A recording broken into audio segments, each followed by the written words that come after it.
कुछ लोग जो है वो ऐसे ही जो मुंह में आता है कह देते हैं कि जी आप जो है वो मोबाइल फोन का इस्तेमाल करते हैं। आप भाई देखिए, बात यहाँ पे असूली बात ये होती है कि जो लग्जरियस चीजें होती है ना, उनका बाइकआउट किया जाता है जो जरूरत है। और मैं आपसे अर्ज करता हूँ कि इस मोबाइल ने इसराइल को नंगा करके रख दिया, आपके यूरोप की तहजीब को नंगा करके रख दिया। ये जो इंटरनेशनल किस्म की एनजीओ और बड़े बड़े UNO, international court of justice और ह्यूमन राइट्स कमीशन, इन सब को नंगा करके रख दिया कि इनकी औकात क्या है, इनकी हैसियत क्या है और इनके म्यारात क्या है। ये डबल स्टैंडर्ड के ऊपर चलते हैं। बच्चे मर रहे थे, यूनिसेफ ने चूं तक नहीं की।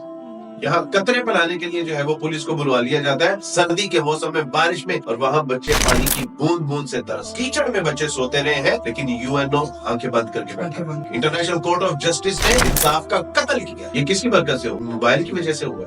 तो ये हथियार है और हथियार का बाइकआउट नहीं किया जाता।